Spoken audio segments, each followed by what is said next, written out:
Bharatiya Janata party की सोच ही ऐसी है। वो मुसलमानों को, खास करके इस देश की अकलियत जिसको हम माइनॉरिटी कहते हैं, उसको मेन स्ट्रीम में आने ही देना नहीं चाहती। उसकी तामीर और तरक्की को रोकना चाहती है। 2014 के बाद आप देख रहे हैं कि क्या हुआ। सारी स्कीमें रोक दी गई है। मौलाना आजाद फाइनेंशियल कॉर्पोरेशन हम लोगों ने शुरू किया था, उसको पूरी तरह से बंद कर दिया गया। मैंने खुद कैबिनेट में प्रस्ताव पास करवाया था 5% मुसलमानों के बैकवर्डनेस की बुनियाद पर, मजहब की बुनियाद पर नहीं। हर गांव में, हर जिले में, हर शहर में हिंदू और मुस्लिम एकता के लिए मजबूती से काम करना है।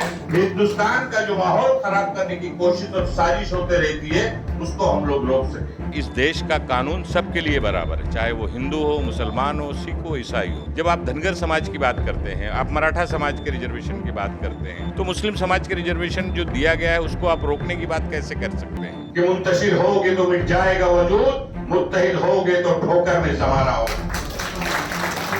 2014 में दिया गया आरक्षण है, जिसको हाई कोर्ट ने भी जिस रिजर्वेशन को देने की इजाजत दी थी, उसको सरकार बहाल करे। 2014 के बाद आप देख रहे हैं कि क्या हुआ। सारी स्कीमें रोक दी गई हैं। मौलाना आजाद फाइनेंशियल कॉर्पोरेशन हम लोगों ने शुरू किया था, उसको पूरी तरह से बंद कर दिया गया। आज बुरी हालत है। इस तरह से इस महाराष्ट्र में नहीं, पूरे देश में कभी इस तरह से सरकारें नहीं चली थी। कभी इस तरह से फैसले नहीं लिए जाते थे। आज हर फैसले फिरका परस्ती की बुनियाद पर लिए जा रहे हैं। दिवसे साहब ने सही कहा, हिंदू राष्ट्र है नहीं, लेकिन अलग तरह से बनाने की कोशिश की जा रही है।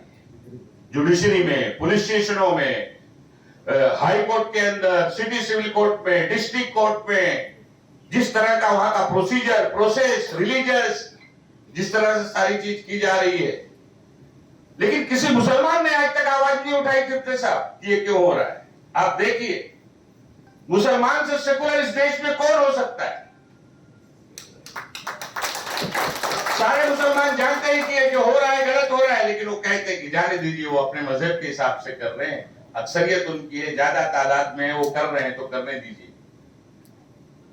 लेकिन सरकार क्या कर रही है? जो जिम्मेदार है वो क्या कर रहे हैं? जिनकी जिम्मेदारी है, कानून है, पुलिस स्टेशन के अंदर आप किसी भी मजहब का मजहबी फोटो आप नहीं लगा सकते। आप हर पुलिस स्टेशन में जाइए, आज क्या दिखेगा?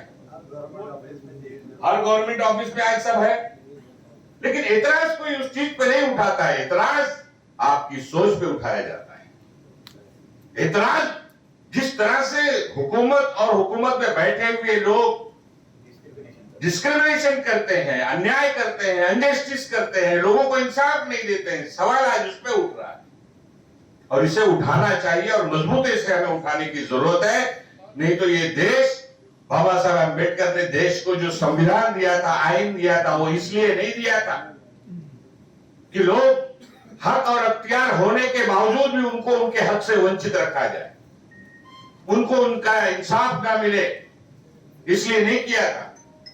इस हक और इंसाफ पाने के लिए मुत्तहिद होना होगा, एकजुट होना होगा। बहुत पुराना शेर है कि मुंतशिर होगे तो मिट जाएगा वजूद, मुत्तहिद होगे तो ठोकर में जमाना होगा। यूनिटी चाहिए।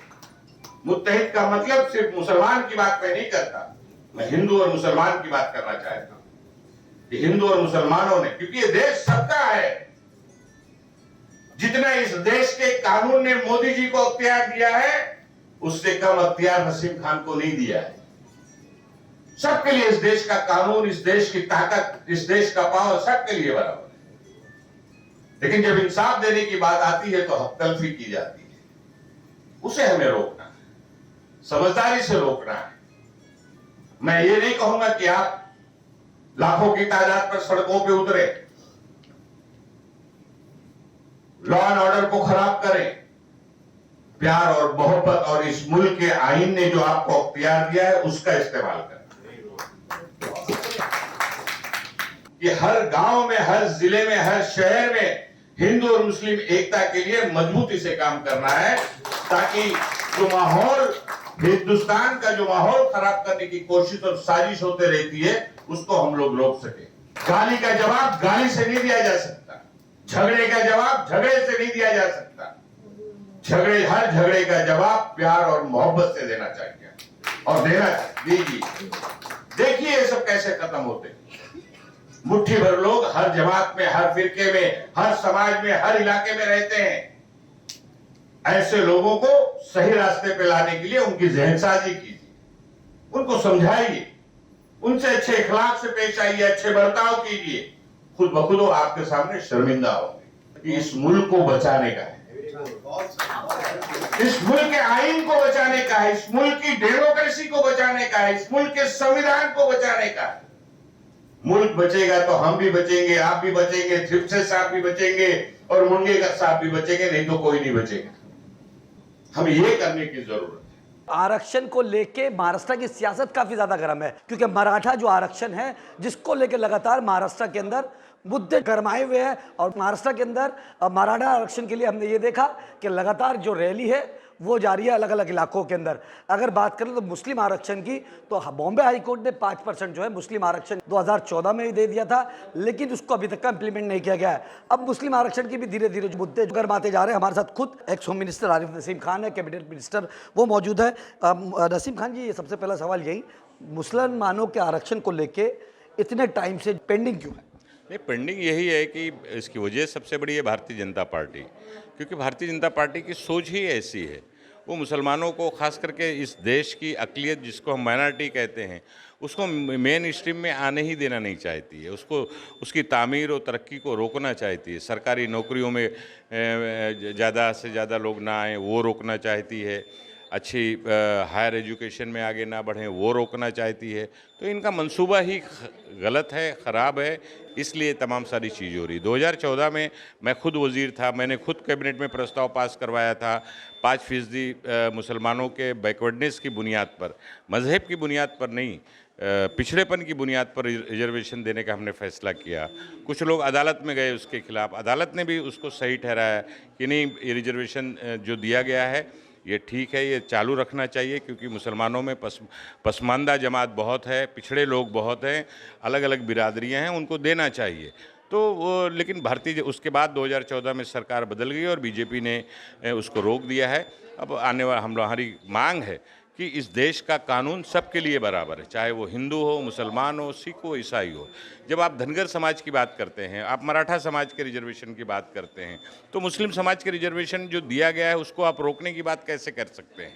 आप लोगों को गुमराह करते हैं कि धर्म के नाम पर, मज़हब के नाम पर रिजर्वेशन नहीं दिया जा सकता। तो धर्म के नाम पर कोई रिजर्वेशन मांग भी नहीं रहा है और दिया भी नहीं गया है। तो भारतीय जनता पार्टी लोगों को गुमराह करती है और आज मराठा आरक्षण का भी यही हाल हुआ है।